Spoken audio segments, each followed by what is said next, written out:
قال الله تبارك وتعالى في كلامه المجيد والفرقان الحميد أعوذ بالله من الشيطان الرجيم بسم الله الرحمن الرحيم وأحسنوا إن الله يحب المحسنين صدق الله العلي العظيم قال رسول الله صلى الله عليه وآله وسلم المسلم من سلم المسلمون من لسانه ويده أو كما قال رسول الله صلى الله عليه وآله وسلم قال الله تبارك وتعالى في شان حبيبه إن الله وملائكته يصلون على النبي يا أيها الذين آمنوا صلوا عليه وسلموا تسليما درود شریف اللهم صل على محمد كما تحب وترضى له اللهم صل على محمد وأنزله المقعد المقرب عندك يوم القيامة جزا الله عنا محمدا صلى الله عليه وآله وسلم ما هو أهله رب اشرح لي صدري ويسر لي أمري واحلل عقدة من لساني يفقهوا قولي. شروع سے یہ بات چلی آ رہی ہے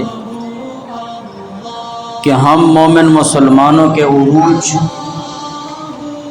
اور ترقی کا معیار اور بلاؤں سے بچنے کا علاج.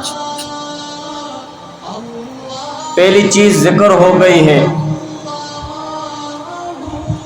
کہ ہمیں اپنی اصلاح کی ضرورت ہے اور اصلاح میں سے سب سے پہلی چیز وہ گناہوں کو چھوڑنا ہے. گناہوں کے اثرات کے متعلق کہ ایک انسان اس روئے زمین پر گناہ کرتا ہے اور اللہ تعالیٰ کی نافرمانی کرتا ہے، اللہ تعالیٰ کے دین کو ٹھکراتا ہے، تو اس کے کیا اثرات ہوتے ہیں ان تمام مسلمانوں پر اور انسانوں پر اور چرند پرند اور جانوروں پر. اس کے متعلق ذکر ہو گیا ہے. اور دوسری چیز، ہم مومن مسلمان اگر ترقی کرنا چاہتے ہیں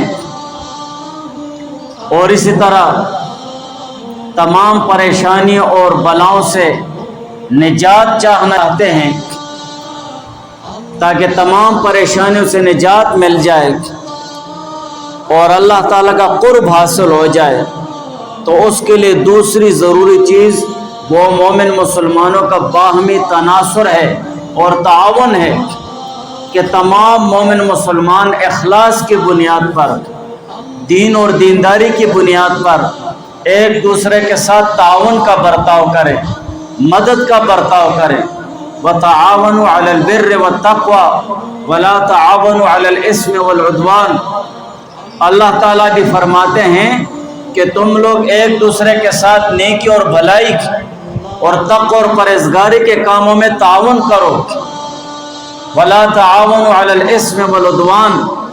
اور گناہوں کے کاموں میں، برائیوں کے کاموں میں اور ظلم اور ستم کے کاموں میں ایک دوسرے کے ساتھ تعاون مت کرو.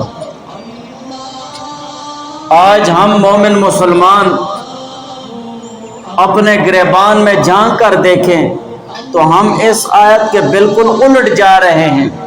ہم ایک دوسرے کے ساتھ تعاون کے بجائے، نیکی اور بھلائی میں تعاون کے بجائے، تقوی اور پرہیزگاری کے معاملات اور احکامات میں ایک دوسرے کے ساتھ تعاون کے بجائے گناہوں میں اور ظلم میں ایک دوسرے کے ساتھ تعاون کرنے میں ایک دوسرے سے آگے بڑھنے کی کوشش کرتے ہیں.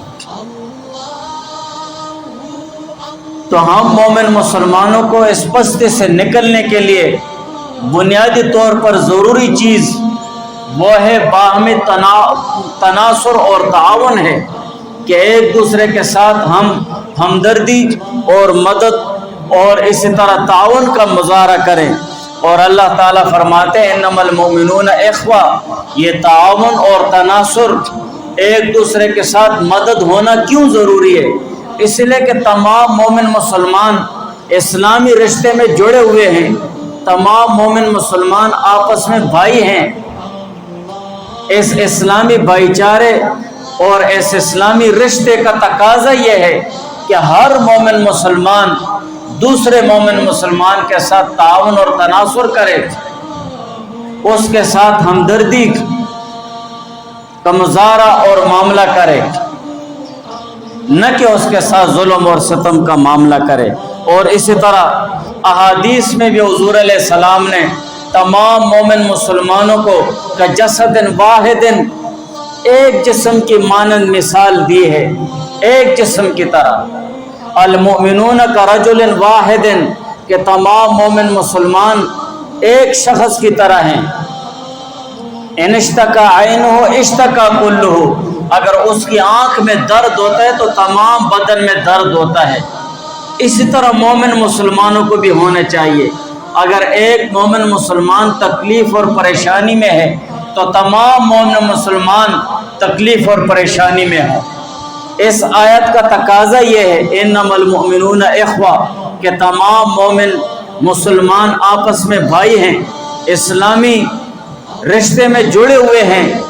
اور اس اسلامی رشتے اور بھائی چارے کا تقاضا یہ ہے کہ ایک مومن مسلمان تکلیف میں ہو تو سارے مومن مسلمان تکلیف اور پریشانی میں ہو.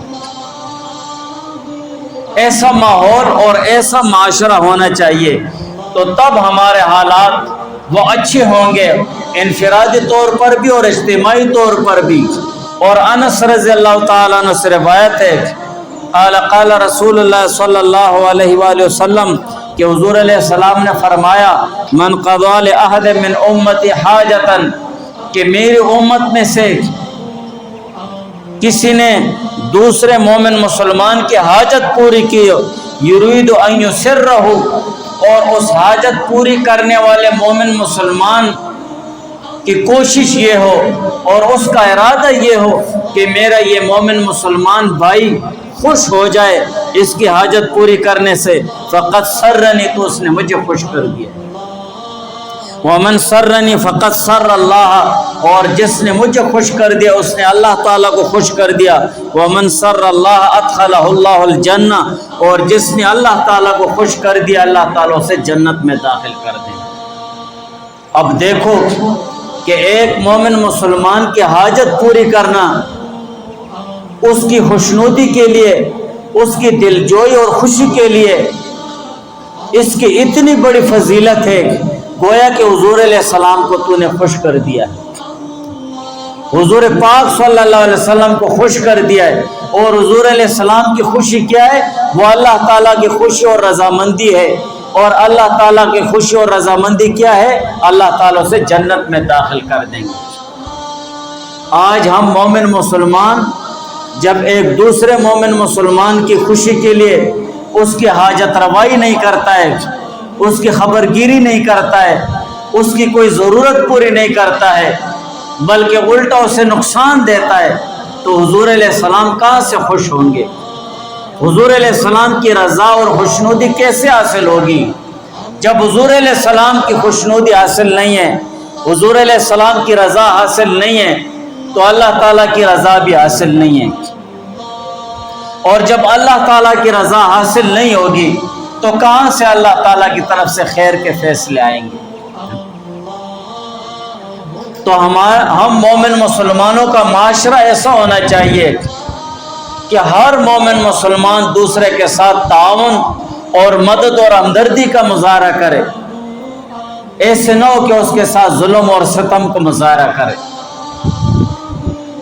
تو یہ جو احادیث حضور علیہ السلام نے فرمایا، اگر ان میں سے خاص پر بھی ہمارا عمل آئے گا تو یقیناً ہمارے حالات یکسر تبدیل ہوتے جائیں گے، وہ اچھائی کی طرف جاتے رہیں گے. تو ہر مومن مسلمان کی یہ کوشش ہو کہ وہ دوسرے مسلمان کے ساتھ اچھائی اور خوشنودی کا برتاؤ کرے۔ اور ابو ہریرہ رضی اللہ تعالیٰ عنہ سے روایت ہے، حضور پاک صلی اللہ علیہ وسلم نے فرمایا الساعی علی الارملۃ، بے شوہر اور بے سہارا عورتوں کے لیے کوشش کرنے والا، دوڑ اور دھوپ کرنے والا، والمسکین، اور اسی طرح لاچار اور مسکین لوگوں کے لیے دوڑ اور دھوپ کرنے والا، کالساعی فی سبیل اللہ ہے، وہ اللہ تعالیٰ کی راہ میں دوڑ دھوپ کرنے والے کی طرح ہے۔ جیسے اللہ تعالیٰ کی راہ میں مجاہد ہوتا ہے، وہ اللہ تعالیٰ کی راہ میں کوشش کرتا ہے اور جہاد کرتا ہے، بے نہیں اسی طرح اس شخص کا معاملہ ہے کہ جو معاشرے میں بے سہارا عورتیں ہیں، بیوہ عورتیں ہیں، ان کا کوئی سہارا نہیں ہے، ان کے لیے دوڑ دھوپ کرتا ہے، ان کے لیے سود سلف لے آیا، ان کے لیے ان کی اور کوئی ضرورت کے کام کاج کر لیے، یا اور کوئی ضرورت ان کی پوری کر لی ہے، تو یہ تمام دوڑ دھوپ میں آ جاتا ہے، کوشش میں آ جاتی ہے، تگ و دوڑ میں آ جاتی ہے۔ اس کی کتنی بڑی فضیلت ہے، کیا کالساعی فی سبیل اللہ ہے، ایسا ہے کہ اللہ تعالیٰ کی راہ میں دوڑ دھوپ کرتا ہے۔ جیسے مجاہد اللہ تعالیٰ کی راہ میں کوشش کرتا ہے، اللہ تعالیٰ کی دین اور دینداری اور لا الہ کلمت اللہ تعالیٰ کا کلمہ بلند ہو جائے اور دین غالب ہو جائے، اپنی جان خطرے میں ڈال کر وہ آگے بڑھتا ہے، جتنا اس کا اجر ثواب ہوگا اتنے اللہ تعالیٰ اس سے اجر ثواب عطا فرماتے ہیں۔ جو معاشرے میں بے سہارا عورتیں ہوتی ہیں، بیوہ عورتیں ہوتی ہیں، بے شوہر عورتیں ہوتی ہیں، ان کے لیے دوڑ دھوپ کرتا ہے۔ والمسکین، اور جو ناچار اور لاچار لوگ ہوتے ہیں ان کے لیے دوڑ دھوپ کرتا ہے، تو وہ بھی اسی طرح کالساعی فی سبیل اللہ ہے۔ آج ہمارے معاشرے میں کتنے ایسے بے شوہر اور بے سہارا عورتیں ہیں جو معاشرے کی برائیوں کا شکار ہو چکی ہوتی ہیں۔ یہ ہماری کمظرفی ہے۔ اللہ اور اس کا رسول ہمیں ایک ایسی چیز کی طرف دعوت دے رہے ہیں جس میں ہماری دنیا اور آخرت کی وہ کامیابی ہے، لیکن ہم ایسی چیز کی طرف جا رہے ہیں، ایسے کاموں کی طرف جا رہے ہیں جس میں ہماری دنیا اور آخرت کی بربادی ہے۔ کیسے کتنے ہمارے معاشرے میں بے سہارا اور بے شوہر عورتیں ہیں، لیکن کوئی بھی ان کا پوچھنے والا نہیں ہوتا ہے، کوئی بھی معاشرے میں ان کی خبر گیری والا نہیں ہوتا ہے۔ وہ مجبوراً ان کو بازار کی طرف آنا ہوتا ہے، اپنی حاجتیں پوری کرنے کے لیے دکانوں پہ جانا پڑتا ہے۔ یہ ہمارے معاشرتی کمزوری ہے، ورنہ کسی محلے اور کسی جگہ پر بے سہارا عورت ہو، ہماری ذمہ داری بنتی ہے کہ ہم اپنے اولاد وہاں بھیجیں، جاؤ بیٹا ان کی خبر گیری کرو، ان کو کسی چیز کی ضرورت ہوگی، دکان سے کوئی چیز منگوانی ہو، بازار جانا ہو، مریض ہو یا اور کوئی ضرورت ہو تو ہمیں بتا دو۔ یہ ہم مومن مسلمانوں کی ذمہ داری ہے۔ جب ہم مومن مسلمان اپنی ذمہ داریوں سے نکل گئے ہیں، ہم نے اپنی ذمہ داریاں چھوڑ دی ہیں، تو تبھی اللہ تعالیٰ کی طرف سے بلائیں اور مصیبتیں آنے لگ گئی۔ ورنہ معاشرے میں ایسے لوگوں کے ساتھ تعاون ہو، ایسے لوگوں کے ساتھ ہمدردی ہو اور ایسے لوگوں کی خبر گیری ہو تو یہ اللہ تعالیٰ سے دعائیں مانگتے ہیں، یہ اللہ تعالیٰ سے دعائیں مانگتے ہیں۔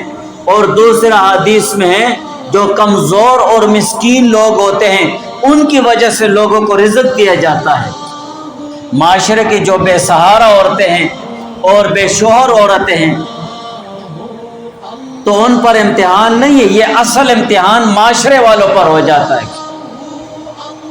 جو بیوہ عورت ہوتی ہے اور یتیم بچے ہوتے ہیں تو یہ اصل امتحان اس خاندان پر ہوتا ہے، اس برادری والوں پر اصل امتحان شروع ہو جاتا ہے۔ ان کی کفالت اور ان کی دیکھ بھال تو اللہ تعالیٰ کرے گا ہی، وہ کسی چیز سے بھی محروم نہیں رہیں گے، لیکن اصل امتحان وہ خاندان اور برادری والوں کا اور رشتہ داروں کا شروع ہو جاتا ہے۔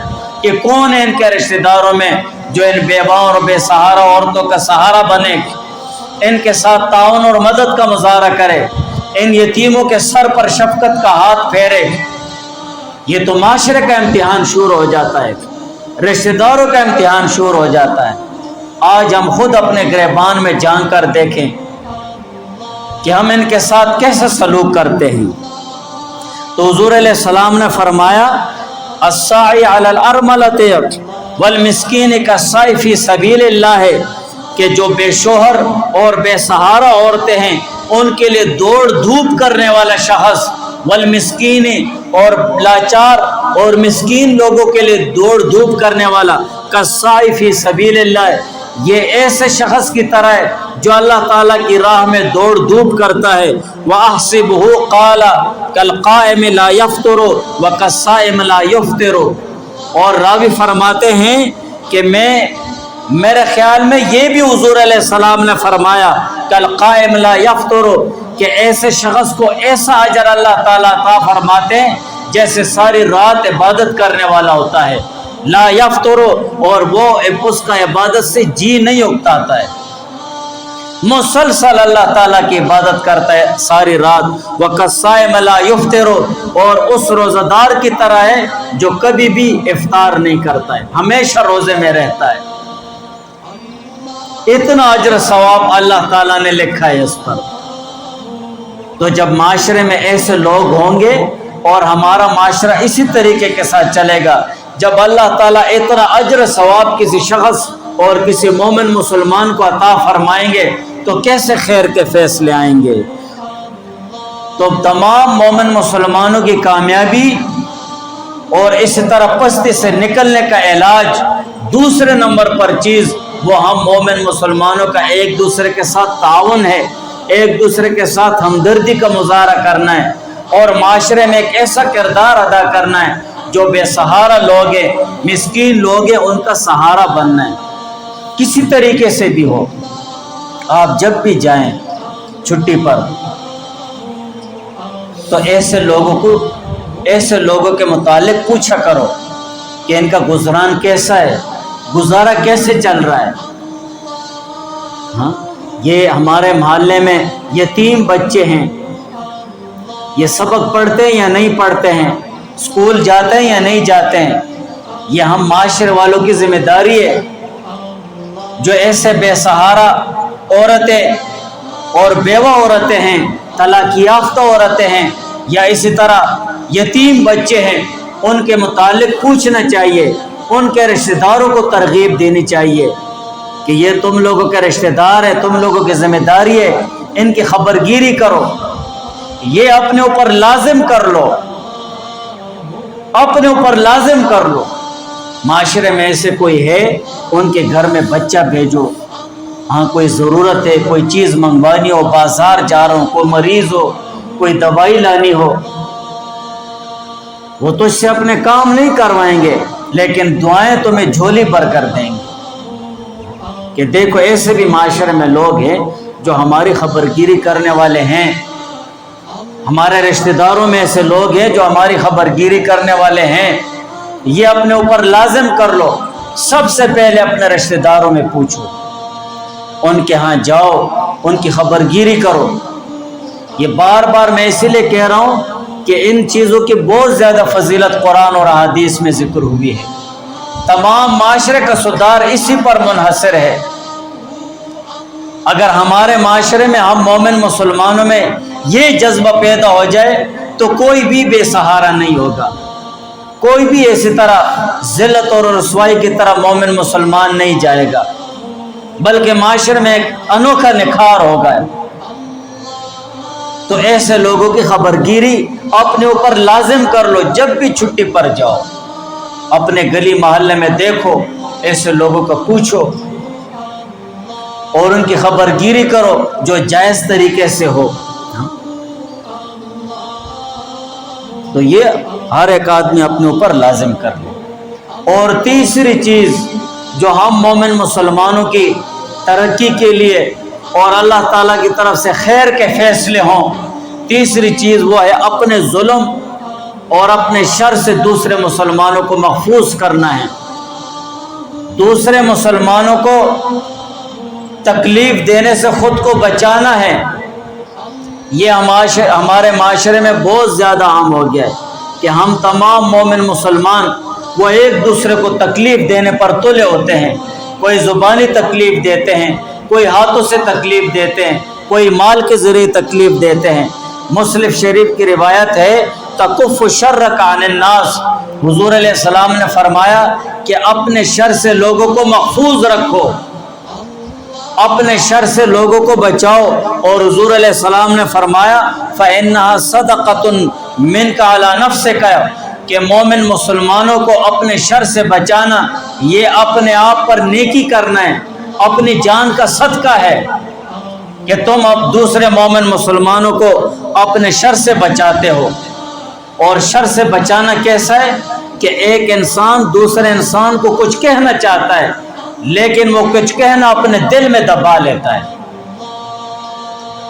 اپنے دل میں دبا لیتا ہے۔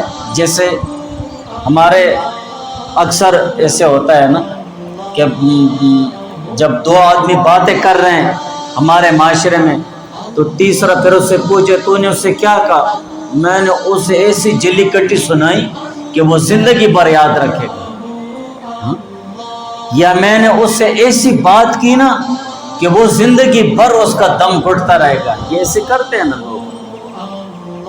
یہ اتنی بڑی تکلیف ہے، اتنی بڑی تکلیف قرآن اور حدیث کے حوالے سے، اور اتنا جرم عظیم ہے کہ اس کی کوئی انتہا نہیں ہے۔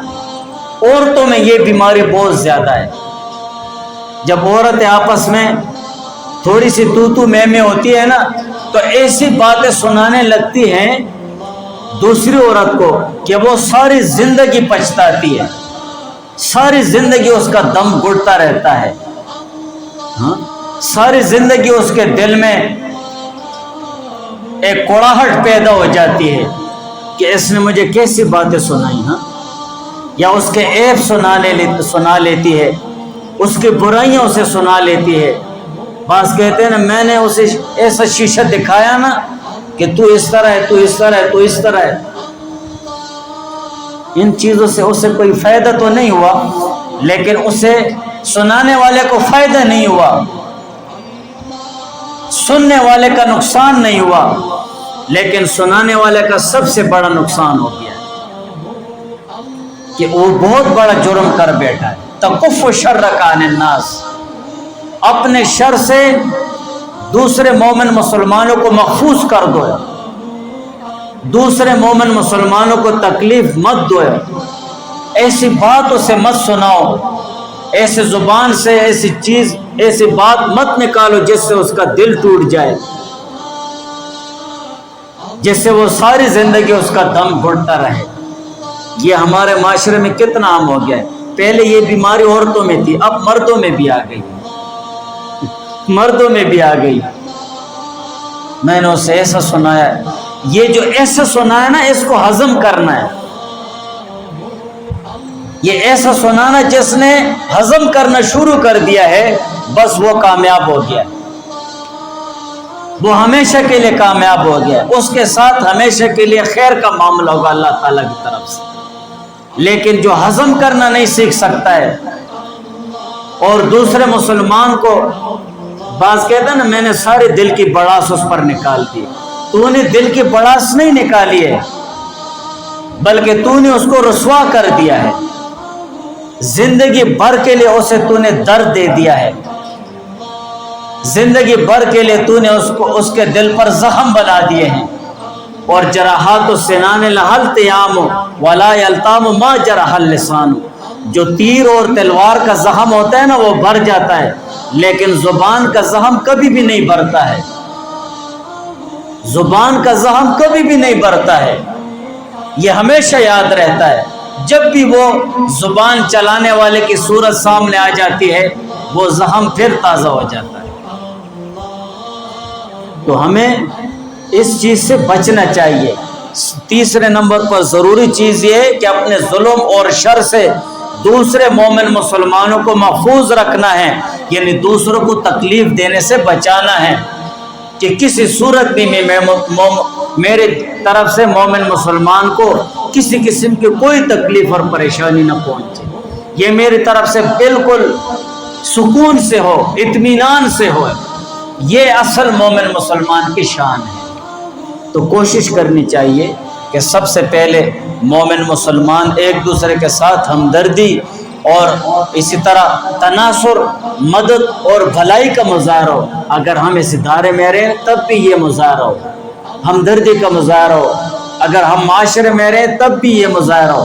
اور سب سے ضروری چیز معاشرے میں جو بے سہارا اور بے شوہر اور یتیم ہیں ان کی خبر گیری کرنا ہے، ان کی خبر گیری کرنا ہے بغیر کسی لالچ کے اور بغیر کسی غرض کے، اخلاص کے ساتھ۔